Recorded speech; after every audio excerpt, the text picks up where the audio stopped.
অনেক সময় কি হয় যে ধরুন কারোর বিবাহ হোক বা সম্পর্ক হোক, বিশেষ করে বিবাহের কথাই বলছি, তার পার্টনার হোক ধরুন ঠিক আছে, বা তার স্বামী বা স্ত্রী বা বিবাহ মোটামুটি ঠিক আছে, কিন্তু অনেক সময় না আমরা বলতে বলছি যে most of the cases native যে সে নিজের সে কোনো খারাপ কাজ হোক বা নিজের কোনো নিজের জ্ঞানত বা অজ্ঞানত অবস্থায় না রিলেশনশিপটাকে নষ্ট করে দেয়।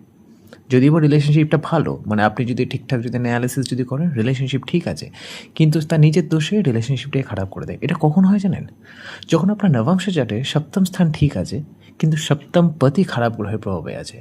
সপ্তম স্থান ঠিক আছে, তার ম্যারেজ তো ঠিক আছে কম বেশি, নবংশের কথা বলছি, আমি ম্যারেজের কথা বলছি, কিন্তু সপ্তম পতি হয়তো দুটো একটা পাপ গ্রহের সাথে আছে, ম্যালেফিক প্ল্যানেট, ন্যাচারাল ম্যালেফিক।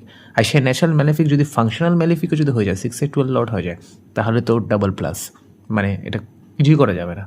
তো যদি সপ্তম স্থান যদি ঠিক থাকে বা সপ্তম পতি যদি খারাপ অবস্থায় থাকে, তার হিন্দিতে একটা কথা আছে না যে কুলহারি সে কাপড়ে ধোনা আর দোষ কারণ কো দেনা, নিজের দোষে নিজের ভুলে আপনি নিজের সম্পর্ক নষ্ট করে ফেলবেন, তাতে আপনি আপনার নিজের পার্টনার বা স্পাউসকে দোষ দিতে পারবেন না। যদি সপ্তম স্থান যদি খারাপ থাকে তাহলে আপনি দোষ করতে পারেন আপনার পার্টনারকে, কিন্তু সপ্তম স্থান ভালো, কিন্তু সপ্তম পতি যদি খারাপ অবস্থায় থাকে বা ম্যালেফিক ইনফ্লুয়েন্স থাকে, কোথাও না কোথাও আপনার নিজের দোষ আছে, নিজের ইনফ্লুয়েন্স হয়েছে এই সম্পর্কটাকে ভাঙানোর জন্য।